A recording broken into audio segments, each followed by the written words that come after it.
Okay, so this is going to be a test and seeing if I can share my whiteboard and do a problem. So let's see here.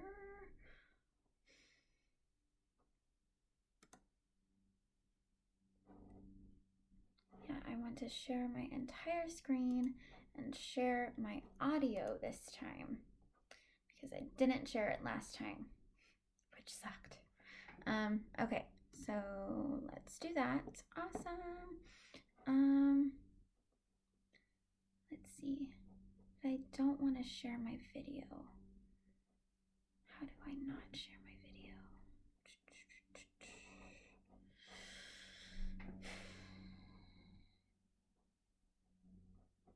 Oh, maybe. Ooh, I like that. Okay, so let's share my whiteboard. And I'm going to create a new whiteboard.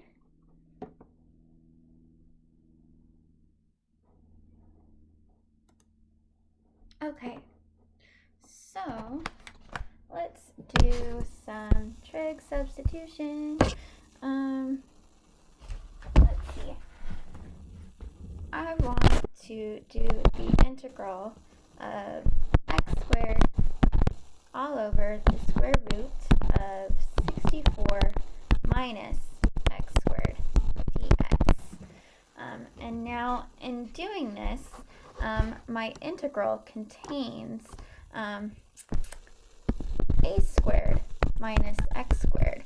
And when my integral contains the corresponding when my integral contains a squared minus x squared, the corresponding substitution is going to be, we want to let x be equal to a sine theta. And in our case, our a is equal to 8 because 8 squared is 64 minus x squared. So our x is going to be equal to 8 sine theta. Therefore, our dx is equal to the derivative of 8 sine theta, which is 8 cosine theta d theta. Now I can make the corresponding substitution into my integral. So this is going to be equal to x squared. So we're going to put in 8 sine theta squared all over the square root of 64 minus x squared, which is going to be 8 sine theta squared. And our dx is equal to 8 cosine theta d theta. So I'm going to multiply this by 8 cosine theta d theta. So we have this here now. Our integral is all in terms of theta. Now I'm going to do some simplification. So our numerator becomes 64 sine squared theta all over the square root of 64 minus 64 sine squared theta times 8 cosine theta d theta. Now here I notice that in the square root, these terms have a 64 in common, so I am going to factor out that 64. So the numerator is still 64 sine squared theta all over the square root of, we're going to factor out that 64, so it becomes 1 minus sine squared theta times 8 cosine theta d theta. And here we can notice that we can use a Pythagorean identity of the sine squared theta plus cosine squared theta is equal to 1 if we subtract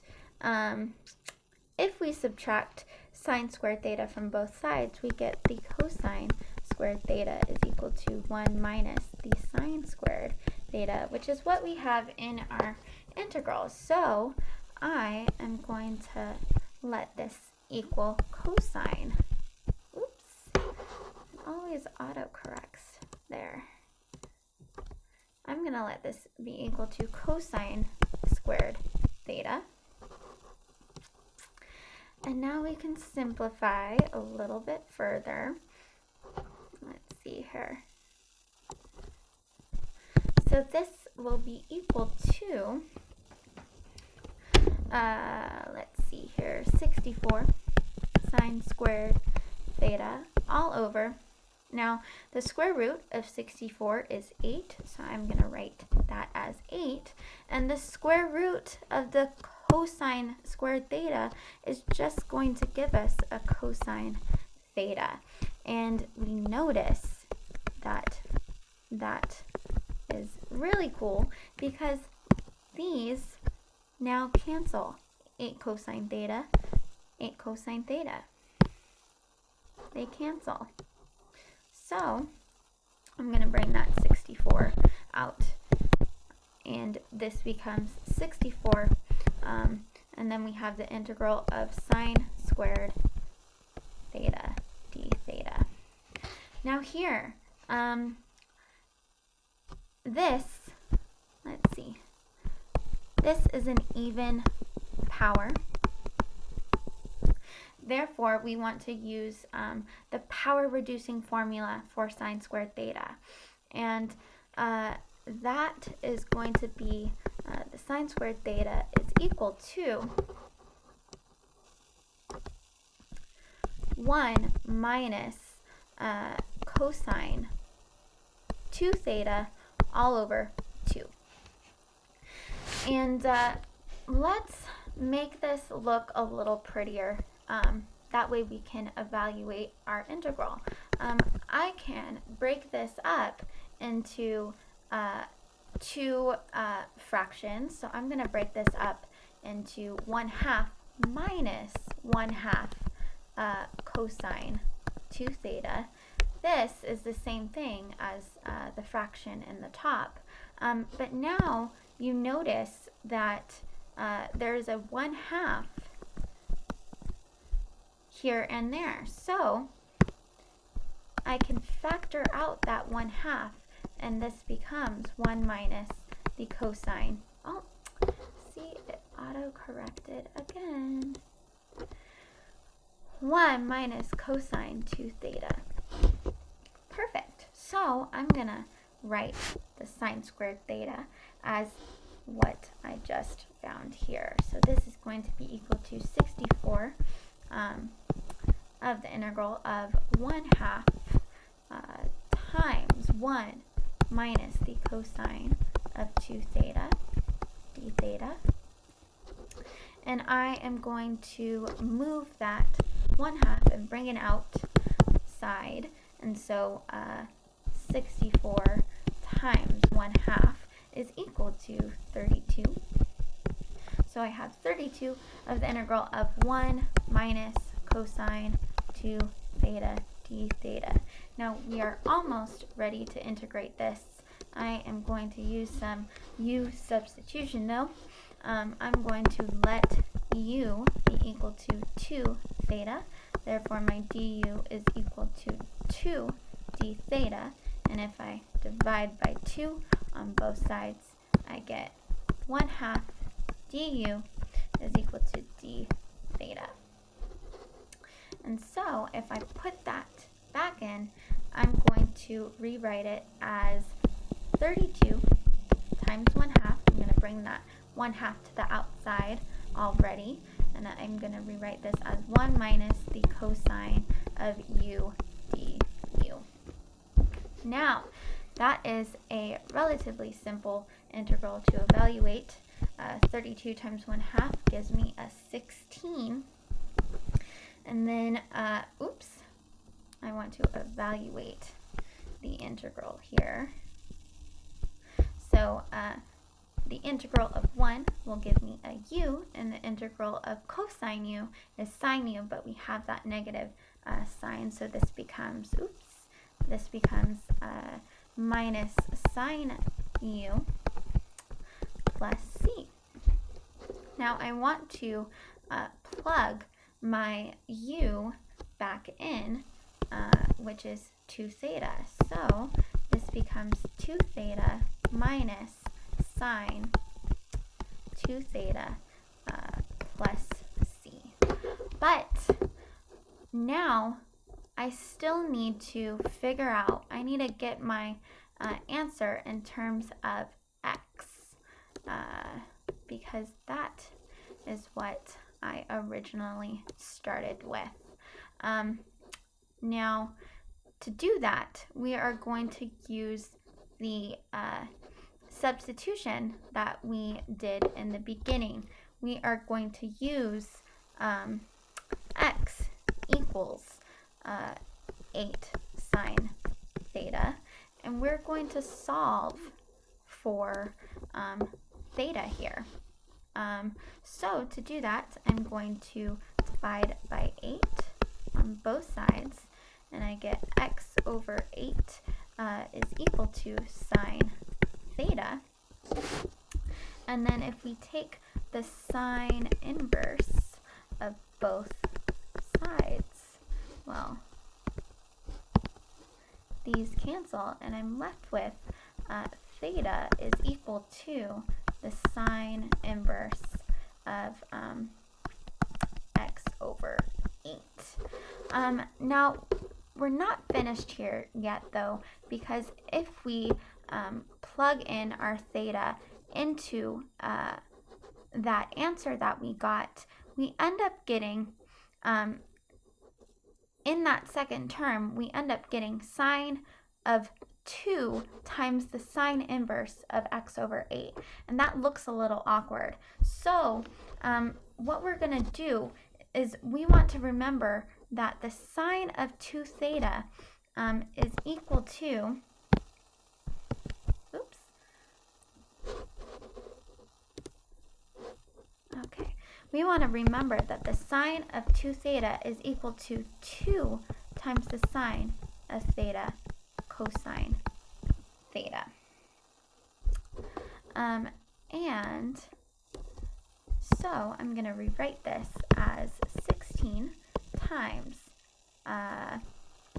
2 theta minus 2 times the sine of theta times the cosine of theta plus c. And now, well, actually first, we do notice that there is a 2 in both of those terms, so we can factor that 2 out, and it becomes 16 times 2 on the outside, and we're just left with theta minus sine theta times the cosine of theta plus c. And so we have two of these parts. We know what theta is equal to. We solved for theta. We also know what the sine of theta is equal to. The sine of theta is equal to this part right here. So the sine of theta is equal to x over 8. All we have left to do is to solve for the cosine of theta. And to do that, we can use a right triangle. So when we draw our little triangle here, we'll have theta be right there, and the sine of theta is x over 8, and the sine is the opposite over the hypotenuse. So our sine is x over 8 here. And in order to find the cosine of theta, we need to figure out what this leg is. And let's let this leg be, let's call it A. In order to solve for that leg, we're going to use the Pythagorean theorem. X squared plus A squared is equal to 8 squared. And then A squared will be equal to 8 squared is 64 minus x squared. Therefore, our A is the square root of 64 minus x squared. So the leg is equal to the square root of 64 minus x squared. Therefore, our cosine of theta is equal to the adjacent side over the hypotenuse, which is the square root of 64 minus x squared all over 8. So we have all of our values now, so all we have left to do is to plug it in. So 16 times 2 is 32. Our theta is equal to the sine inverse of x over 8 minus, let's see, the sine of theta is, the sine of theta, it looks kind of messy up there, but the sine of theta we found was x over 8. So let's put x over 8 here, times the cosine of theta, which is the square root of 64 minus x squared all over 8, plus c. And we can simplify that further. Let's make it look pretty. That's equal to 32 times the sine inverse of x over 8 minus x times the square root of 64 minus x squared all over 8 times 8 is 64 plus c. And we can even take it a little bit further and distribute that 32 to each term. So our final answer can be 32 times the sine inverse of x over 8 minus, well, we have, if we distribute that 32, we'll have 32 over 64. I know that reduces to a half, so I'm going to write that as 1/2 times x times the square root of 64 minus x squared, and then don't forget the plus c at the end, and that is my final